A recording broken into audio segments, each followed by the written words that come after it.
Quand les fondements sont renversés, le juste, que ferait-il? Quand les fondements sont renversés, le juste, que ferait-il? Que ferait-il? Merci beaucoup. Vous pouvez vous asseoir. Quand les fondements sont renversés, le juste, que pourrait-il? On dit bien qui? Le juste. Le juste, c'est qui? C'est l'enfant de Dieu. Amen. C'est celui qui vient à l'église, non? C'est celui qui a donné sa vie à Jésus. C'est le juste. Donc on n'est pas ici en train de parler des païens. On n'est pas en train de parler des gens qui sont dehors. Eux, ils ont déjà leur sort. On parle des enfants de Dieu, ceux qui sont à l'église. On dit donc que si les fondations sont renversées, toi, en tant qu'enfant de Dieu, tu ne peux rien.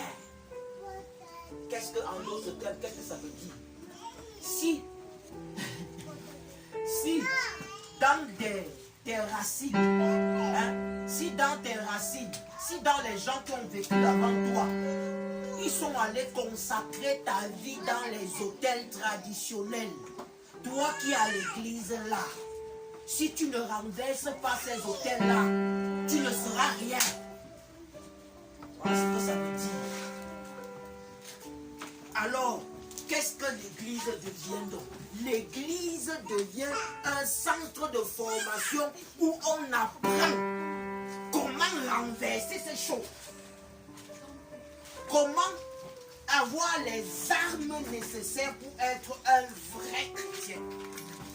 Parce que nous sommes tous des bantous et nous savons là où nous sortons.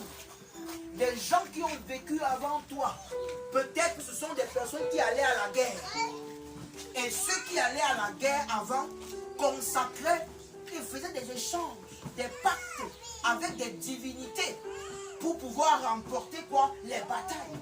Ils disaient, oh toi, Dieu de la forêt, si tu nous fais gagner telle bataille, sache que mes enfants vont te louer. 2 générations plus tard, les enfants arrivent et disent que nous, on n'est pas nous dedans. J'ai dit que vous mentez. Votre père avait déjà tout scellé de l'autre côté. Vous croyez quoi? Et dans le pacte là, il y avait des choses dedans. Il dit que celui qui ne tente pas de faire, voilà les clauses qui vont lui arriver.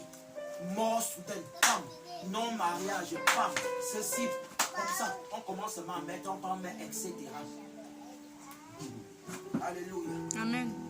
Voilà ce qu'on appelle les fondations. Amen. Et dans ces fondations, il faut bien comprendre, la nécessité de ces 16 éléments. On va seulement citer 10 cette fois-ci. Mais je vais te donner ces 10 éléments afin que désormais tu apprennes à mieux prier. Et quand tu vas sortir de ce culte aujourd'hui, toi-même tu vas savoir qu'il y a prière et prière. Prière et prière. Tu n'es pas venu sur la terre pour venir observer les autres. Je te rappelle dans Jérémie 29, verset 11, Dieu a dit, je connais les projets que j'ai formés pour toi. Des projets de paix, des projets de bonheur. Je te donne un avenir à espérer.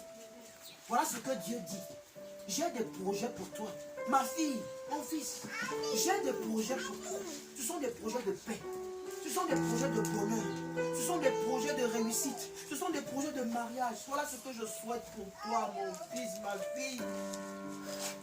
Je te donne un avenir. Qu'est-ce qu'il y a de plus incertain que l'avenir?